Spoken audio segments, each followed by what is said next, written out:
할렐루야. 3월 29일 주일 가정 예배를 하나님께 드리겠습니다. 다 같이 조용한 기도하시겠습니다. 온 땅에 여호와께 즐거운 찬송을 부를지어다. 기쁨으로 여호와를 섬기며 노래하면서 그의 앞에 나아갈지어다. 아멘. 찬송 96장 함께 부르시겠습니다.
다 같이 기도하시겠습니다.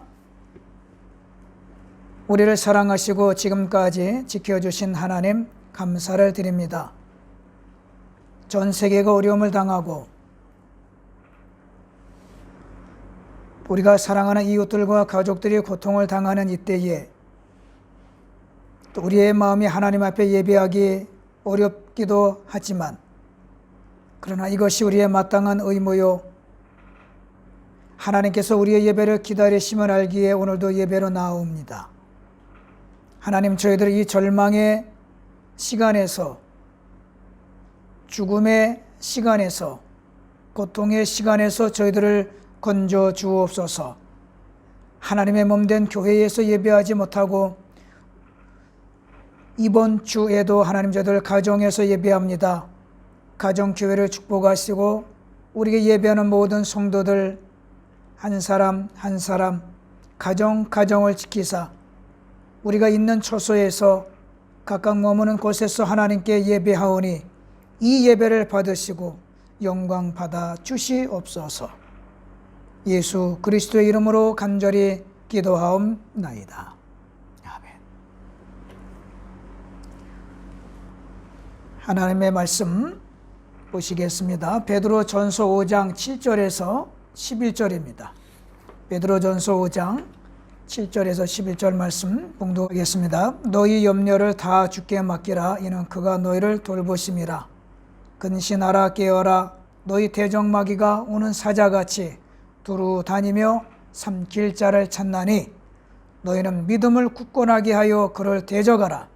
이는 세상에 있는 너희 형제들도 동일한 고난을 당하는 줄을 알미라.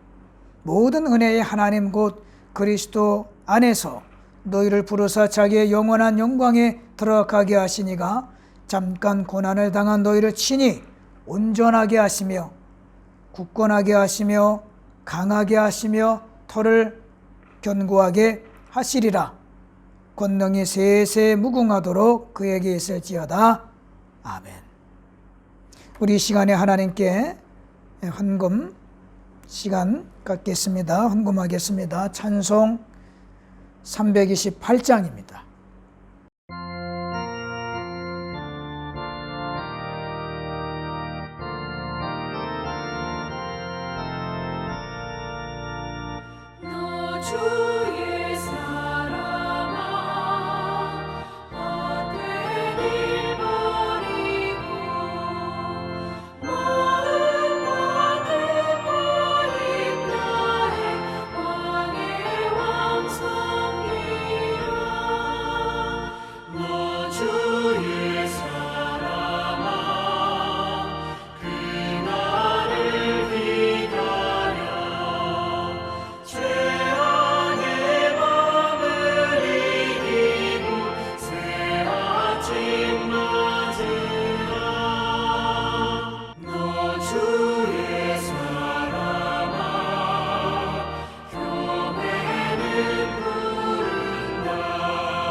오늘 우리는 고난은 잠깐이라 는 제목으로 하나님의 말씀을 나누도록 하겠습니다. 우리 모두가 지금 느끼는 것은 고난의 시간을 우리가 보내고 있다라는 것입니다. 이 고난의 시간, 모든 사람들이 간절히 기대하는 것은 고난은 좀 빨리 지나갔으면 좋겠다. 더 이상 우리에게 없었으면 좋겠다. 그런 생각을 하게 되죠. 베드로후서 3장 8절에 하나님께서 말씀하시기를 주께는 하루가 천년 같고 천년이 하루 같다 했으니 이 길게 느껴지는 이 시간이 하나님께는 좀 짧게 여겨져서 멈추고 속히 지나갈 수 있기를 간절히 원합니다. 오늘 우리는 베드로전서 5장 7절에서 11절의 말씀을 읽었습니다. 사도 베드로가 기록한 베드로전서와 후서는 초대교회 신자들이 고난을 받을 것을 앞두고 이 성경에 기록이 됐어요. 초대교회 신자들이 당한 고통은 우리가 정말 상상할 수 없는 그 이상의 고통입니다. 여러분 잘 아는 네로 황제가, 로마의 네로 황제, 폭군으로 알려진 네로 황제가 그가 재임하던 AD 66년에 로마에 큰 화재가 났어요. 그때 이 네로가 생각하기를 로마 시민들의 비난이 통치자인 자기에게 쏟아질 것을 두려워해서 그가 생각해낸 방법이 뭐냐면 기독교도들이 로마 시내에 불을 질렀다라고 말하는 거였습니다. 그때부터 로마 시민들은 그리스도인, 기독교 신자들을 잡아서 죽이기 시작했어요. 그리스도인이라는 사람을 잡아서 불에 태웁니다. 죽은 자의 기름을 모아서 횃불을 밝혀 심지어 야간 경기도 했다라고 알려져 있습니다. 그런데 베드로 전서와 이 후서를 언제 기록했냐면 이 박해가 시작되기 2년 전. 이미 사도 베드로는 초대 교인들에게, 초대 신자들에게 당부한 것이 여러분들에게 박해와 고난이 다가올 것입니다. 여러분들의 박해와 고난이 그 박해와 고난을 대비해서 참고 견디십시오. 참고 견딜 것을 말씀을 하고 있어요.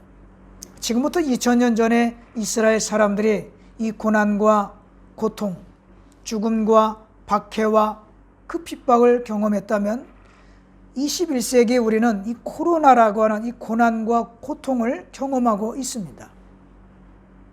종교적인 핍박은 아니지만 우리 마음속에 불편하고 고통으로 느껴지는 것은 아마 그리 큰 차이가 나진 않을 거예요. 왜냐하면 어떤 이들은 이 코로나 때문에 세상을 떠납니다. 그의 가족들은 슬픔을 경험합니다. 그래서 우리들은 이것을 고난과 고통이라고 해도, 고난과 고통의 시기라고 해도 이것이 결코 틀린 말은 아닐 거예요. 이럴 때 우리가 어떻게 해야 되나? 고난당할 때 어떻게 해야 되나? 베드로전서 5장 7절 우리가 읽은 이 말씀에 보면 하나님께서 말씀하시기를 모든 염려는 하나님께 맡겨라 그랬어요. 모든 염려를 하나님께 맡기라.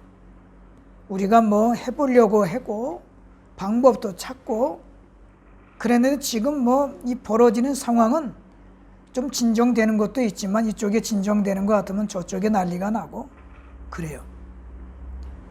어떻게 하기가 어려운 그 시기를 맞이하고 있어요. 더 이상 우리가 어떻게 할 수 없을 때는 하나님의 방법으로 돌아갈 수밖에 없어요. 하나님께서는 이 모든 것을 하나님께 맡기도록 우리를 권고하고 있다 라는 것입니다. 야고보서 5장 13절 사도 야고보가 말씀하기를 너희 중에 고난당하는 자가 있느냐 저는 기도할 것이요 그랬어요. 고난당하는 자가 있느냐 여러분들 중에 고난당하는 자가 있습니까? 기도하십시오. 여러분 중에 즐거운 자가 있습니까? 즐거움을 경험하는 자가 있습니까? 저는 찬송할 것이요 라고 말씀하고 있어요. 그러면 우리가 이 당하는 이 시련, 이 고통, 이 불편한 이것을 경험하는 이 시기는 바로 우리가 하나님께 기도할 때라는 거예요. 정말 기도할 때라는 것을 잊어서는 안 됩니다. 태국 정부가 지금 국가 비상사태를 선포했습니다. 4월 30일까지 우리는 이 국가 비상사태에 따라서 협조하고 그래야 돼요. 그런데 왜 지금을 국가 비상사태로 정했냐? 그게요. 전문가들이 이렇게 얘기하는 걸 들어보니까 지금이 태국이 중요한 분기점에 서 있다는 거예요. 중요한 분기점이 뭐냐면 지금 잘하면 싱가포르처럼 코로나가 진정된 그런 나라들처럼 그렇게 따라갈 수 있고 지금 잘 못하면 이탈리아, 이란같이 유럽같이 된다는 거예요. 통계적으로 이렇게 보니까 지금이 바로 태국이 분기점에 있답니다. 분기점. 그래서 극약 처방을 하는 거예요. 국가 비상사태. 강제적인 이걸 할 수밖에 없는 결정을 이들이 하게 된 거죠. 그런데 이런 고통과 고난의 시간을 통해서 우리는 절망하고 불평하고 불안하고 두려움에만 빠지는 게 아니에요. 여기에는 하나님께서 우리에게 주시는 게 있는데 그것이 뭐냐면 우리를 온전케 하시는 거예요. 이 나라가 국가 비상사태를 선포한 것은 불편하잖아요. 가고 싶은데도 못 가고 만나고 싶은 사람도 못 만나고 그런데 이건 우리가 참아야 되는 거예요. 좋은 시간이 올 거예요. 좋은 날을 위해서 더 좋은 만남을 위해서 그죠? 그 회복을 위해서 우리가 이 시기를 견디는 거예요. 사람들이 딱스톱이 되니까 물도 맑아진대요. 하늘도 맑아진대요. 공기도 좋아진대요. 그러니까 이 고난의 시간이 우리에게 주는 것은 다 빼앗는 것만 있는 게 아니라 뭔가 어느 한쪽은 하나님께서 창조하셨던 보기에 하나님 보시기에 좋았더라. 하나님 보시기에 아름다웠던 그걸 지금 회복해가는 과정도 있어요. 이걸 우리가 지금 경험하니까 불편한 거죠. 좀 시간이 지나고 나면 어쩌면 우리 인간들이 사악한 욕심과 잘못했던 그런 잘못된 방향으로 갔던 것들이 본래의 곳으로 돌아오는 회복의 과정을 우리는 지금 경험하고 있다. 저는 그렇게 믿습니다. 그래서 온전케 하시는 거예요. 온전케 하시는 과정. 그 다음에 하나님은 또한 우리를 굳게 하시고 굳건하게 하시고 견고하게 하십니다. 비가 오고 나면 땅이 굳어진다고 하잖아요. 이 고통을 통해서 사람들은 아하, 이런 일도 있구나. 그것에 대한 강력한 대처 방안을 마련하게 되고 헤쳐나갈 수 있는 방법을 찾게 됩니다. 치료제가 만들어지게 됩니다. 그래서 앞으로 이와 같은 일이 있을 때에는 대처할 수 있는 그런 것들을 찾아내게 돼요.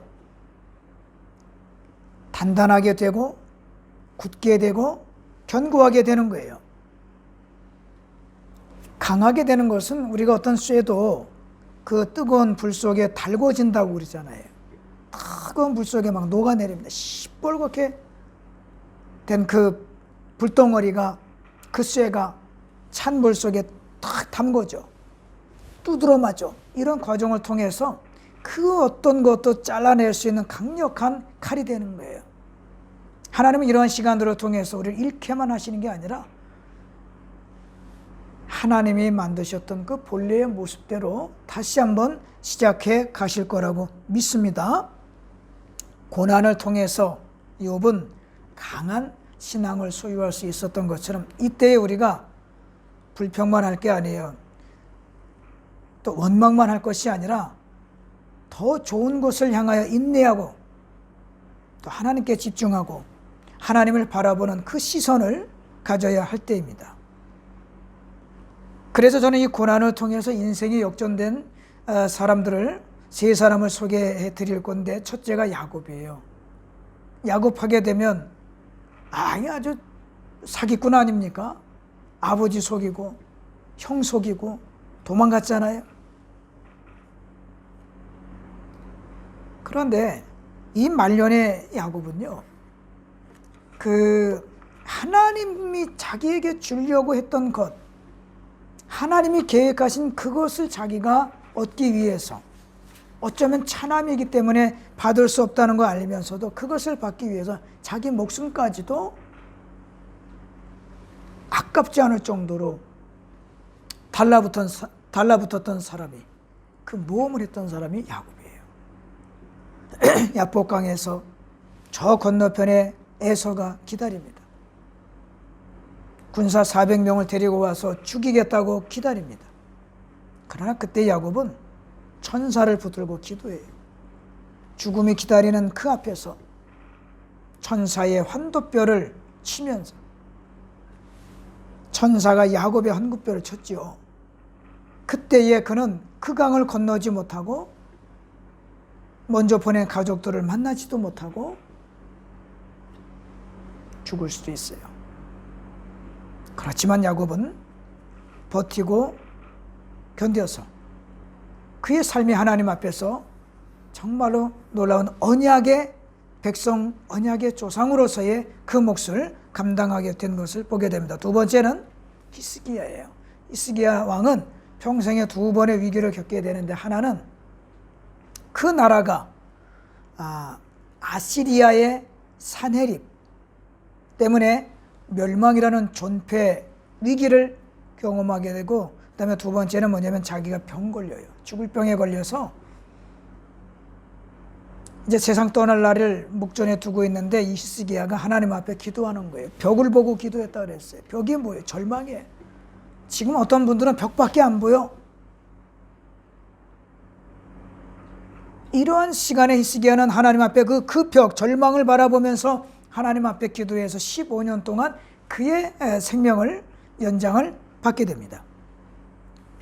히스기야의 기도의 능력이 어디서 왔다고 생각해요? 그 질병에서 온 거예요. 절망에서 온 거예요. 그리고 하나님께서는 이 히스기야의 기도를 들어주신 거예요. 절대적으로 하나님을 의지하는 히스기야였기 때문에 열왕기하 18장 5절에서 6절을 보면, 히스기야는 이스라엘 하나님을 의지했고 이스라엘 하나님 여호와를 의지했는데 그의 전, 후 여러 왕 중에 히스기야 같은 왕이 없었다는 거예요. 히스기야는 하나님과 연합해서 떠나지 않고 하나님께서 모세에게 명령한 것을 지켰다 라고 성경은 기록하고 있습니다. 이 히스기야가 하나님을 얼마나 의지했다고 그랬어요? 그의 전후 유다의 여러 왕 중에 히스기야 같은 왕이 없었다는 거예요. 저는 우리 성도님들이 히스기야 같은 이 강력한 믿음을 갖기를 주님의 이름으로 축원합니다. 마지막 세 번째로 에스더입니다. 에스더는 이스라엘을 멸망, 죽음이라고 하는 상황에서 다 살려내는 그런 민족 전체를 역전으로 이끌어낸 위대한 여인이에요. 히스기야 하게 되면 에스더 하게 되면 떠오르는 말이 뭡니까? 죽으면 죽으리라. 그 말이 무슨 말이에요?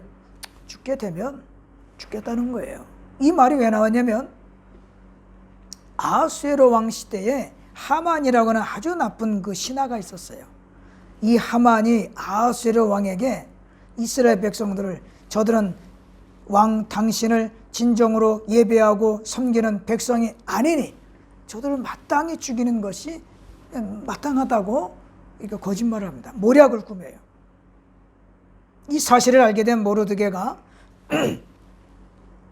에스더를 불러서 내가 왕 앞에 나아가서 이 사실을 이야기하고 이 백성을 구해내라 부탁을 합니다. 굉장히 두려운 일이에요. 왕 앞에 나가서 왕이 자기를 나오게 할지 그것도 두렵고 자칫 잘못하면 자기가 죽을 수도 있어요. 이 말을 과연 왕이 믿을까? 저가 사랑하는 하만이 있는데 내 말을 믿을까? 아주 정말 불안하고 불확실한 일임에 틀림없어요. 그래서 이 에스더가 모르드게에게 뭐라고 말하냐면 그럼 내가 그리할 테니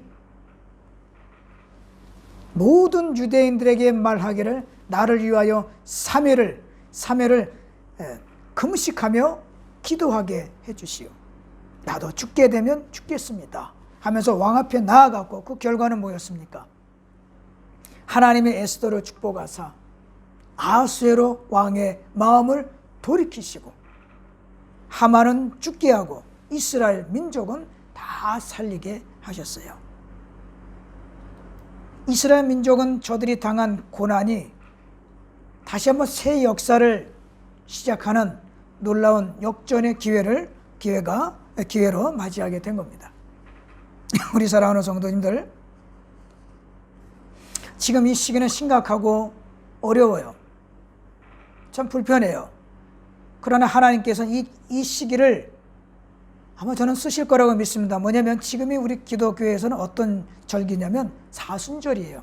사순절이 뭐냐? 예수님께서 십자가에 못 박히시기 전 이 40일 주일을 뺀 나머지 날짜 40일로 일컬어 사순절이라고 해요. 많은 교회들이 지금은 기도할 때 새벽 기도하고 그냥 정말 하나님 앞에 고난을 기억하면서 예수 그리스도의 거룩한 십자가의 그 죽으심을 기억하면서 기도할 때인데 교회를 갈 수가 없어. 모일 수가 없어요. 아하, 우리도 고난을 당하는구나. 이 사순절에 코로나가 있어요. 이 코로나 때에 우리는 사순절을 경험하면서 우리의 삶의 영적인 고난, 육적인 고난을 통해서 다시 한번 예수 그리스도를 온전하게 묵상하고 바라봐야 될 때가 바로 지금이라는 거예요. 주님께서 부활하신 것처럼 죽음과 절망을 이기시고 부활하신 것처럼 저와 우리 성도들, 이 사랑하는 태국과 대한민국과 전 세계 모든 사람들이 이 고통과 절망에서 다시 살아나는 부활의 놀라운 경험이 우리에게 있게 될 줄로 믿습니다. 그래서 이 고난은 잠깐이고 영광의 시간이 우리에게 다가올 것을 기대하면서 참고 인내하시되 절망하지 말고 더욱더 이 고난의 때에 하나님 앞에 기도하는 그런 성도님들 되시기를 주님의 이름으로 축원합니다. 기도하시겠습니다. 하나님, 감사를 드립니다. 지금은 너무 어렵고 너무 불편하고 불안하고 괴로운 시간이지만 그러나 이것은 하나님이 우리에게 또 하나님을 온전하게 바라보라 하시는 특별한 시간으로 다시 한번 우리가 깨닫기를 원합니다. 우리 주변엔 모든 사람들, 고난과 절망을 경험하는 우리의 이웃들, 병중에 있는 사랑하는 이들, 하나님께서 자비와 은혜를 베푸셔서 고쳐주시고 살려주옵소서. 특별히 우리가 이 사순절에 이 고난의 시간을 통해서 다시 한번 예수 그리스도를 묵상하며 믿음으로 주님 앞에 한 걸음 더 나아가길 원하오니 하나님 저희들을 구하여 주옵소서. 특별히 우리 바타의 에덴 교회 모든 성도들, 어린아이로부터 모든 성도들 한 사람 한 사람 장년 노인에 이르기까지 절망하지 않고 때를 기다려 그날이 오면 우리가 함께 하나님을 예배하고 기쁘게 찬송하게 될 줄로 믿사오니 기다림에 지치지 않게 축복해 주옵소서. 이제는 죄에서 우리를 구원하신 예수 그리스도의 크신 은혜와 하나님 우리 아버지의 무한하신 사랑하심과 성령님의 크신 은혜가 이 어두운 때에, 이 불편한 때에 믿음 잃지 않고 하나님을 바라보며 나아갈 사랑하는 성도님들 머리머리 위에, 우리의 조국 대한민국, 우리가 사는 이 땅 태국, 전 세계 고난과 고통을 당하는 사랑하는 우리 모든 이웃들 머리머리 위에 지금부터 영원토록 함께 하시기를 간절히 축원하옵나이다. 아멘.